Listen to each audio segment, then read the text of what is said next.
Hey, DT here. I want to take you through my first range session with my new golf clubs after 30 years. But first, turn up the volume and listen to this. Wow, that's coming off the Ping G425. Amazing sound. That's one thing that I will never forget. Coming out to the range for the very first time and hitting that Ping G425. The sound that it makes is absolutely stunning coming off the face of that club. So just to bring you back up to speed, my original golf clubs were made in the early 90s by my high school golf coach using component parts from Golfsmith magazine. I did a full bag fitting this year in 2022 and couldn't be more excited to put all these new clubs in the bag and actually start hitting some balls. Thinking about the driver, let me show you my old driver. Had the Yonex head cover. I never actually had name brand golf clubs, just a random head cover. And again, Golfsmith magazine, component parts. This is the Rident Big Bertha knockoff. Can you believe this? This is what it sounds like coming off the face. Wow. That's 203 carry, 221 with rollout. And I just want to compare that to the Ping G425 that I have right here. Just a beautiful golf club. And then let's compare them.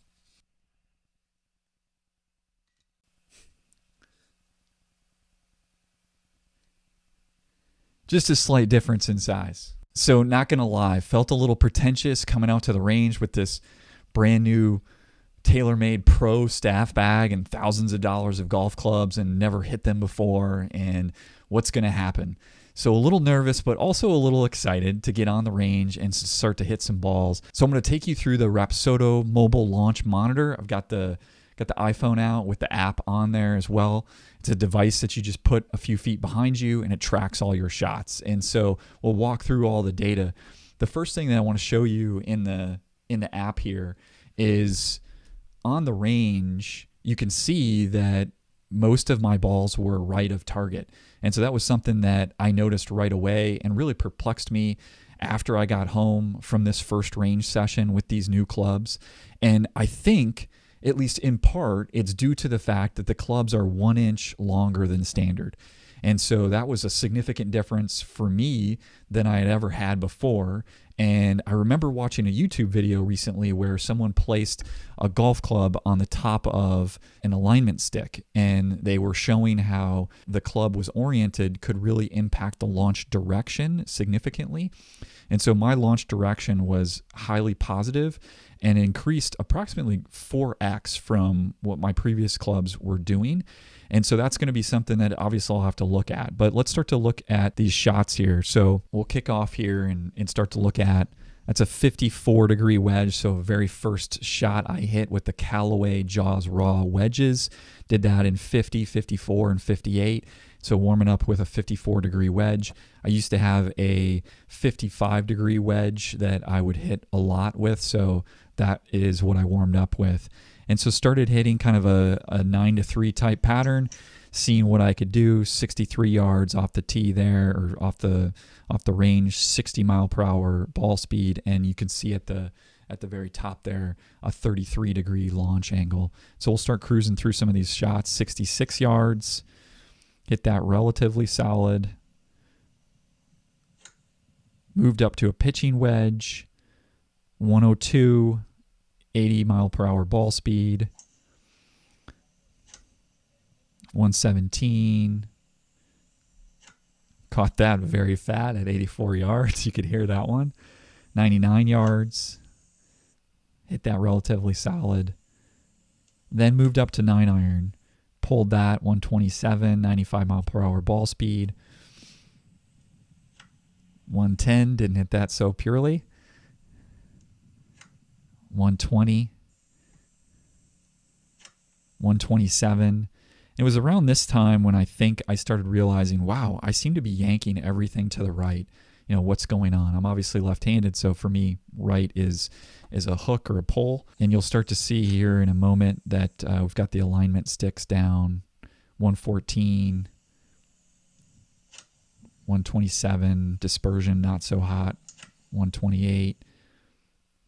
This is where it gets really weird for me. So obviously you can see in the upper right hand corner there, 8-iron at this point. 8-iron's going 128.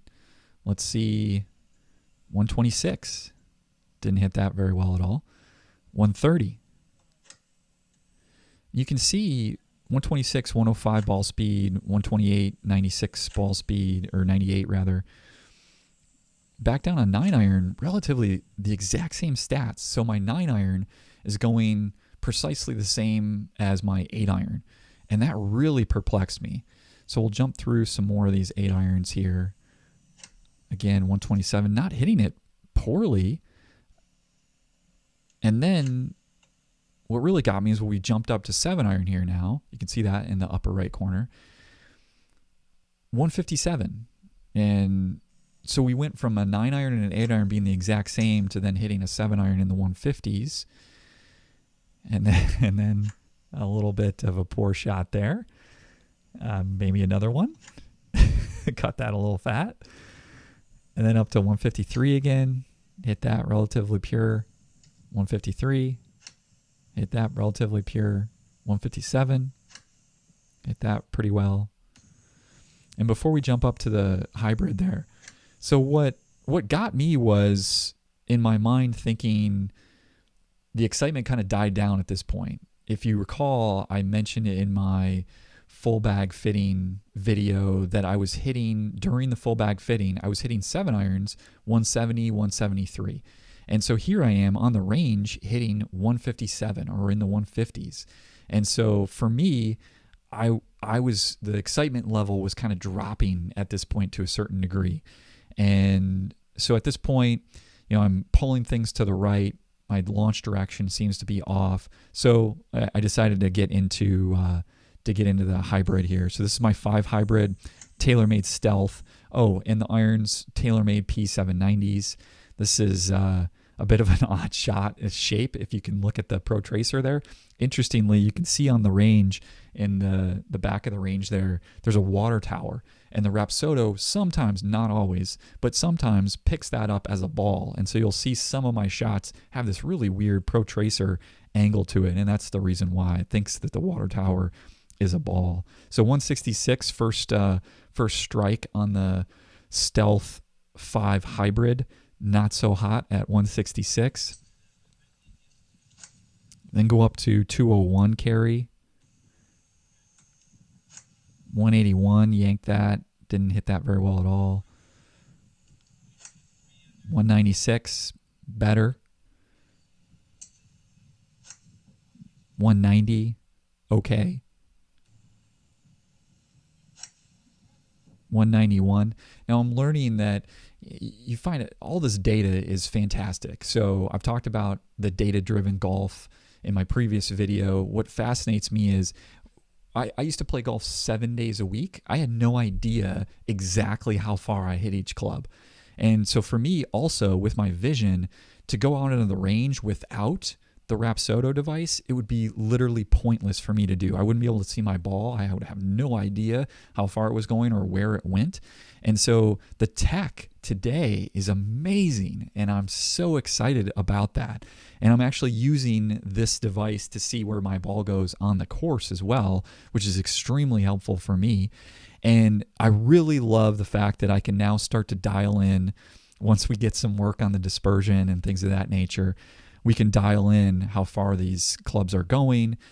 But I've also been, thinking about other things where I didn't know. I heard during my golf fitting that, the only time that you're not taking a divot with a golf club is when you're either putting or you're hitting your driver. You should take a divot on every other shot. The angle of attack was something that I didn't really know. A driver, you're hitting more up on the ball, whereas any other club except for driver in your bag and putter, you're hitting down on. And so the bottom of your swing is actually in front of the ball. And so teeing up a hybrid very low, but hitting as though the ball a little bit behind the bottom of your swing, this is information that I'm just blown away by now, 30 years later after I used to play 7 days a week. So now we start to move into the Ping G425 driver. The sound, that first strike that I had was just amazing. And the range this day, it's over 100 degrees in Austin on this day on the range. The range was packed, and I got that out, and it was significantly louder than what I heard anyone doing. So 216 carry, 218 carry, that felt pretty good. And these are rollouts, I think in the 235 range. Didn't hit that so well. Still made that cool sound though. 219. I was noticing that I could swing a lot faster. You noticed my ball speed with my old driver. Now we're up ball speed near 140. And the forgiveness of this club is amazing. It just seemed like I could swing as fast as I wanted, and it would, relatively speaking, go in the fairway. And so that was really cool to see. I then hit a few more 7-irons. Again, a little bit frustrated that I wasn't seeing the 170-ish number, and decided to hit a few more 7-irons. Hit them pretty well, but wasn't seeing the numbers. That's the first range session. Again, felt a little pretentious coming out to the range with, you know, this new TaylorMade Pro staff bag. Never carried anything like that in my life. You know, was expecting to hit it a little bit better than I did, but really excited about what's ahead, getting back into golf, what to work on.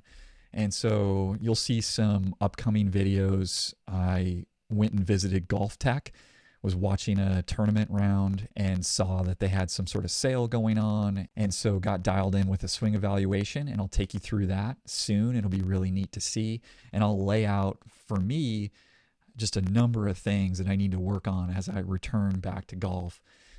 Hey, if you've got some new golf clubs recently, or if you're getting back into golf, would love to hear kind of your comments. Maybe you saw something in my swing that I need to work on. You know, I'm yanking those balls over to the right, but really fun to hit the ball with these new clubs, especially that new driver. The sound coming off the face was incredible. So, hey, thanks for stopping by, and really appreciate it.